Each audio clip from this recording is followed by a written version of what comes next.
And in the qualifying for the round 13 of the FIA Motocross World Championship, the MXGP of the Czech Republic at Loket, the two Red Bull KTMs of Jonas and Prado were first to the turn, as buried right at the back was the number 91 of Jeremy Seewer, but it was Jonas who led in the early stages. Bas Vassen had a great start from the outside to get himself into third early on, but behind Prado, who were 6 or 7 riders all battling for third, fourth, fifth. A mistake there from Vassen allowed Covington to go through. But in second place was Julian Lieber. He then went over the berm. That handed second back to Prado. Covington was then third.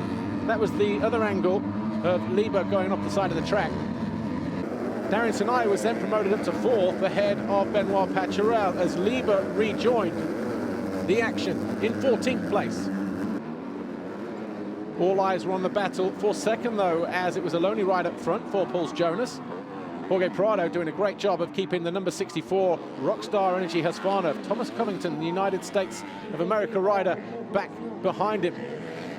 Conrad Muse had already gone past Ben Watson, but in the closing stages, the 189 of Brian Bogers on the HSF Logistics Motorsport also found his way past the Hitachi Contract Furniture Group KTM of the 919 of Watson. That put Bogers into 7th, Watson 8th. Vassen was 9th at that time, and Calvin Verlanderen, on a return from injury, was down in 10th. But it was a lonely ride, as we said, at the front for the number 41, Paul's Jonas.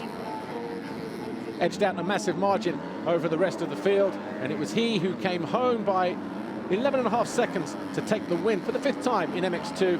His teammate Jorge Prado was 2nd, Thomas Covington for Rockstar Energy Husqvarna was 3rd, Benoit Paturel on the Khmer Yamaha was 4th, and the Monster Energy DRT Kawasaki Darian Sinai was 5th. Official confirmation then: Jonas, Prado, Covington, Paturel, Sinai, Muse, a great ride for him in 6th, Bogers and Watson rounding out the top 8.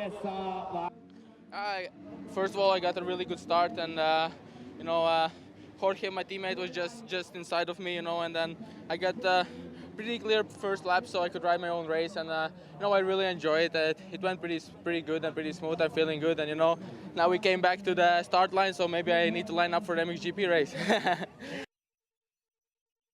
In the MXGP qualifying race, it was a flying start for Team HRC's Tim Geiser from the centre of the gate. Behind him, Jasikonis tried to go around the outside, came out inside the top 5, but it was Geiser who led from Nagel and Cairoli. Gauthier Paulin didn't make the best start. He was outside of the top 10, but eventually found his rhythm, made that move on Bobashev to get himself up into 7th by around lap 5. Jeffrey Hurlings also followed Paulin through. Thought he'd found his way around the outside of Bobashev, but got ran wide by the Russian. A couple of corners later, though, the bullet was back through, and that put him into 8th place as he also charged towards the front of the pack. Jasikonis, though, whilst in 4th, fell at the bottom of one of the hills. He remounted in 20th and would get back to 18th. The battle for 2nd, though, between Max Nagel and Tony Cairoli was brief. Cairoli had a nice line up into the inside after the Monster Energy finish line jump. That was on lap 8, that got him up into 2nd. He then went after Tim Geiser. And 2 laps later, Tony Cairoli, the 222, was up front.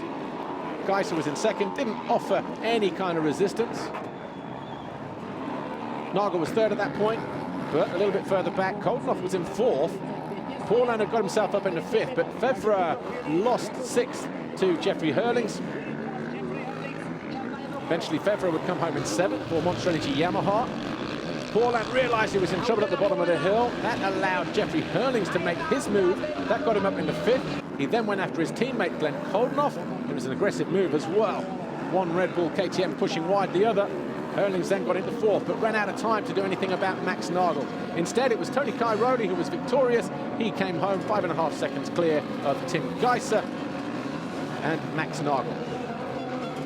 Official confirmation then of the MXGP qualifying result. A Red Bull KTM win for Cairoli for the 5th time. Geiser 2nd, Nagel, Hurlings and Koldenhoff rounding out the top 5 here in Loket.